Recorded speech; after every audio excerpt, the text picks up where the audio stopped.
राधे राधे भक्तों। कार्तिक मास व्रत कथा माता पहला अध्याय।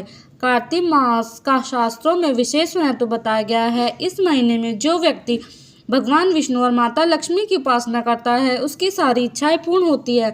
साथ ही कार्तिक मास में कार्तिक माते व्रत कथा का पाठ जरूर करना चाहिए। यह पढ़े श्री कार्तिक माते व्रत कथा का पहला अध्याय।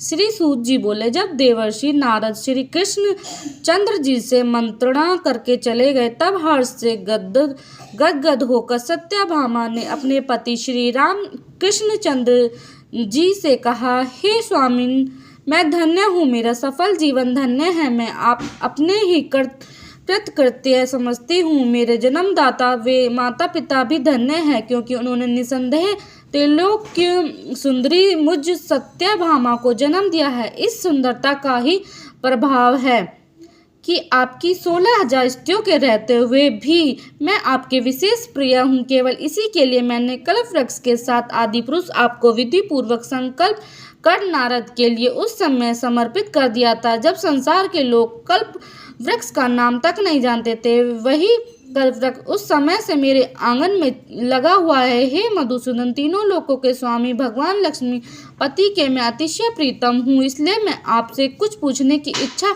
करती हूँ। यदि आप चाहते हैं कि मेरे प्रश्न का उत्तर विस्तार पूर्वक मुझसे कहिए, जिससे सुनकर मैं अपना कल्याण करूं। मुझे वह उपाय बताइए जिससे कल पर्यंत भी मेरा वह एवं आपका वियोग कदापि न हो।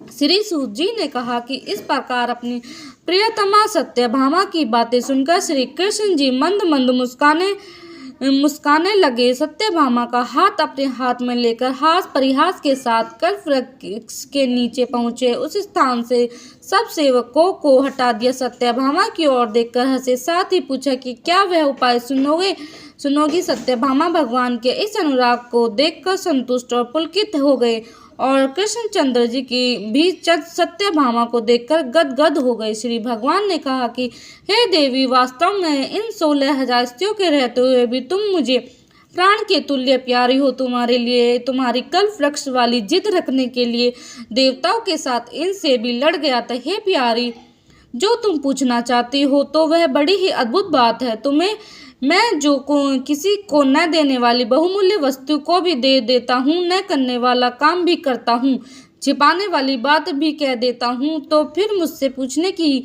आवश्यकता क्यों थी? तुम्हारे मन में जो प्रश्न हो पूछो, मैं कहूँगा। सत्यभामा ने कहा, हे नाथ, मैंने पूर्व जन्म में कौन सा दान, व्रत अथवा तपस्या की थी जिसके प्रभाव से संसार में पैदा होकर भी संसार की बाधाओं से मुक्त हूँ और आपके अर्धांगिनी हूँ। सर्वदा गरुड़ पर सवारी करती हूँ। आपके साथ इंद्रादिक देवताओं के यहाँ आपके जाने पर आपके साथ मैं भी जाती हूँ। यही मैं पूछती हूँ कि मैंने उस जन्म से कौन सा शुभ कर्म किया, जन्म में कौन सा शुभ कर्म किया है।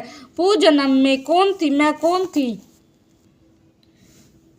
मैं कौन थी, मेरा कैसा स्वभाव था, मैं किसकी पुत्री थी। श्री कृष्णचंद्र जी ने कहा, हे प्रिय, तुम सावधान होकर सुनो। मैं तुम्हारे पूर्व जन्म की कथा कहता हूँ। उस जन्म में तुमने जिस पवित्र व्रत को किया था सो बतलाता हूँ। जबकि सतयुग का अंत हो रहा था, उस समय मायापुरी में एक अत्रि गोत्र वाला देव शर्मा नामक ब्राह्मण निवास करता था। वह समस्त वेदों तथा वेदांगों के प्रांगत अतिथि पूजक, अग्निहोत्री तथा सूर्य नारायण का व्रत करता था। सर्वदा सूर्य देव की उपासना करने के कारण वह दूसरे सूर्य की भांति देदीप्यमान था।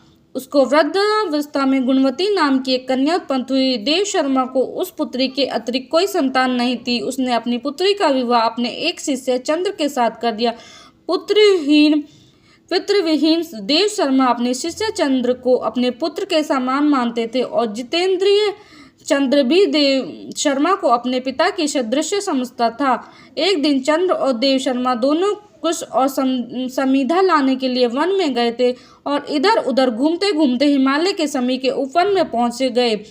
तब उन्होंने एक विकराल राक्षस को अपनी ओर आते हुए देखा। उसे देखकर ये दोनों भय से व्याकुल हो गए, शरीर के अंग शिथिल हो गए, वे भागने में असमर्थ हो गए। यम स्वरूप उस राक्षस ने उन दोनों को मार डाला। हमारे गणों ने उस क्षेत्र के प्रभाव, उन दोनों के धार्मिक स्वभाव के कारण दोनों को वैकुंठ धाम में पहुंचाया। जीवन भर उन दोनों ने जो सूर्यदेव का आराधना किया था, उसी से मैं उन पर बहुत प्रसन्न था। हे प्रिय सेव, सूर्योपासक उपासक, गणेश के पूजक, वैष्णव और शक्ति के पूजक, जैसे वर्षा का पानी समुद्र में गिरता है, उसी भांति ये सब अंत में मेरे ही समीप आते। अकेले मैं ही नाम और क्रिया के भेद के 5 रूपों में विभक्त हूँ। जैसे किसी का नाम देवदत्त है, वही देवदत्त किसी का बाप है, किसी का पुत्र है, किसी का भाई है और किसी का भतीजा है, लेकिन वास्तव में यह देवदत्त एक ही है। अस्तु सूर्य के समान तेजस्वी वे दोनों मेरे वैकुंठ में आकर रहने लगे। विमान पर यात्रा करते थे, उनका मेरे समान रूप था। वे मेरे ही समीप रहते थे और उनके शरीर में दिव्य चंदन लगा रहता था। राधे।